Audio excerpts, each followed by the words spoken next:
सरकार की पुनर्वास नीति का फायदा ले रहे आत्मसमर्पित नक्सली आज विश्वास और उम्मीदों के साथ बेहतर जीवन की राह में आगे बढ़ रहे हैं। यहाँ राजमिस्त्री उस्त्री कुछ सीख रहे हैं ना सर, राजमिस्त्री सीखे हैं तो फिर वहाँ जाके हम लोग भी कुछ गांव में कुछ बना के कुछ करना चाहते हैं करके ऐसा। कभी हाथों में बंदूक लेकर जनता न सरकार के लिए काम करते थे, आज इन्हीं हाथों से बेहतर जीवन जीने का हुनर सीख रहे हैं। इस संगठन में 2016 से 2025 मार्च महीने तक काम किया सर। आत्मसमर्पित नक्सलियों का जीवन का तस्वीर बदलने लगा। बस्तर में नक्सली आतंक के बजाय सरकार की योजनाओं का लाभ लेने लगे आत्मसमर्पित नक्सलियों की खत्मा के लिए केंद्रीय गृहमंत्री अमित शाह की डेडलाइन के बाद केंद्र और राज्य सरकार मिलकर एंटी नक्सल अभियान चला रही है। अब बस्तर अमन शांति की ओर बढ़ने लगा। मुख्यधारा से भटके हुए नक्सलियों को छत्तीसगढ़ सरकार एक विशेष पुनर्वास नीति के तहत जागरूक करने लगी, जिसका परिणाम बीजापुर जिले में मिलने लगा।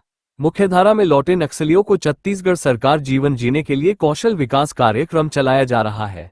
आत्मसमर्पण नक्सली कौशल विकास के तहत भवन निर्माण के लिए राजमिस्त्री और बेहतर आधुनिक खेती करने के लिए ट्रैक्टर ड्राइवर के साथ जेसीबी चालक का प्रशिक्षण दिया जा रहा है। वहीं आत्मसमर्पित महिला नक्सली भी अपने जीवन में बदलाव के लिए सिलाई प्रशिक्षण ले रही है। इससे साफ होता है हिंसा के बदलाव से काफी खुश नजर आ रहे हैं। प्रशिक्षकों का कहना है जीवन में शिक्षा का महत्व बहुत है, इसलिए प्रतिदिन 2 घंटे शिक्षा का ज्ञान भी ले रहे हैं। जिला प्रशासन का कहना है आत्मसमर्पण करने वाले नक्सलियों के लिए छत्तीसगढ़ पुनर्वास नीति के तहत कुछ दिन तक पुलिस लाइन में रखा जाता है, जिसके बाद पुनर्वास केंद्र में रखकर आवासीय प्रशिक्षण दिया जा रहा है। संवेदनशील गांव में कैंप की तैनाती के बाद विकास के लिए लोगों को प्रधानमंत्री आवास, गांव में स्कूल, आंगनबाड़ी, स्वास्थ्य केंद्र जैसे बुनियादी सुविधा को बढ़ावा के लिए 2 बैच राजमिस्त्री का प्रशिक्षण दिया गया है। साथ ही निर्माण काम के लिए जेसीबी का प्रशिक्षण के साथ महिलाओं को गारमेंट फैक्ट्री में सिलाई का काम दिया गया है। जिनके हाथ में बंदूक और गोला बारूद हुआ करता था, अब पुनर्जीवन के बागडोर में विश्वास के साथ विकास को पाने लगे हैं। नक्सली संगठन में 2016 से 2025 मार्च महीने तक काम किया सर। किस पद में रहे? ये सिया। अच्छा, आप जैसे वहाँ आत्मसमर्पण करने का क्या उद्देश्य था? वही सिक्योरिटी कारपेट और पुलिस दमन बढ़ने के कारण से आत्मसमर्पण किया सर सरकार के समक्ष। जैसे आपने आत्मसमर्पण किया, कैसा लग रहा है? यहाँ पर समर्पण करने के बाद बहुत अच्छा लग रहा है। तो अभी जैसे पुनर्वास में आप लोग सीख रहे हो, क्या क्या सीख रहे हो, यहाँ क्या सिखाया जा रहा है? यहाँ पर ट्रैक्टर और जेसीबी के बारे में सिखा रहे हैं, प्रशिक्षण दे रहे हैं।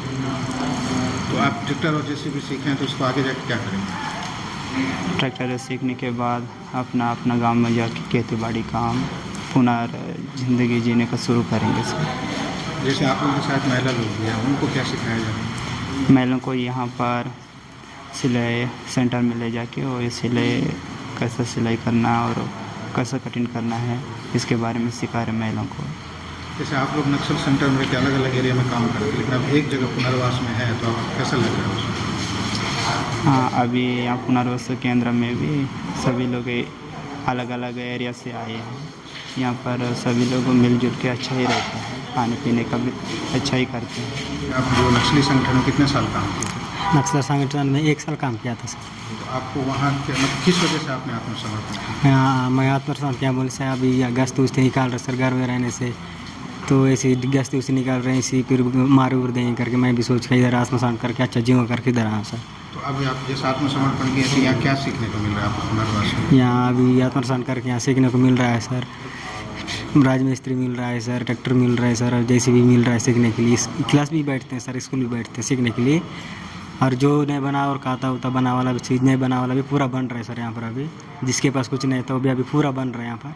सबके लिए आधार कार्ड नहीं था, जिसके लिए वो भी आधार कार्ड भी बन गया, जिसके लिए पैन कार्ड था पैन कार्ड भी बन गया, पूरा बना दिया सर यहाँ पर। जैसे आप यहाँ से सीखेंगे और फिर बाहर जाकर फिर क्या करेंगे? बाहर जाके फिर कुछ करके करना चाहते हैं सर। अब यहाँ राजमिस्त्री उस्त्री कुछ सीख रहे हैं ना सर, राजमिस्त्री सीखे हैं तो फिर वहाँ जाके हम लोग भी कुछ गांव में कुछ बना के कुछ करना चाहते हैं करके ऐसा सोच रहे हैं।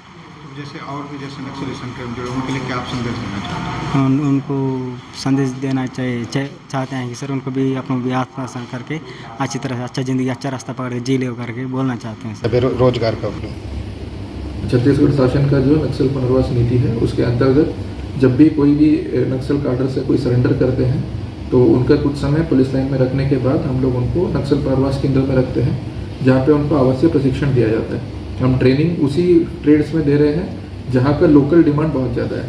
अधिकतर हमने अभी तक 4 कोर्सेज में 2 कोर्स हमारा जो है वो राजमिस्त्री का ट्रेनिंग का है, क्योंकि सभी गांव में बहुत बड़े संख्या में प्रधानमंत्री आवास भी स्वीकृत हुए हैं। साथ ही साथ ज़्यादातर गांव में स्कूल, आंगनवाड़ी सारे निर्माण कार्य चल रहे हैं, तो इसका डिमांड बहुत ज़्यादा है गांव में, इसलिए ये लोग प्रशिक्षित होकर अपने ही गांव में रोजगार पा सकते हैं। दूसरा जेसीबी ऑपरेटर का भी ट्रेनिंग दे रहे हैं, जो कि कंस्ट्रक्शन वर्क्स में काम आता है। इसके अलावा जो महिलाएं माओवादी हैं उनको हम लोग कोशिश कर रहे हैं कि गारमेंट फैक्ट्री एक हमारा है, जो कि हमारा एक स्किल डेवलपमेंट सेंटर भी है, तो वो भी बीटीपी की तरह रजिस्टर्ड है हमारा, तो वहाँ पे हम लोग उनको प्रशिक्षण देते हैं और वहीं पे उनका प्लेसमेंट भी आसानी से हो सकता है। इस तरीके से जो डिमांड है उसके बेसिस पे हम लोगों को ट्रेनिंग देते हैं।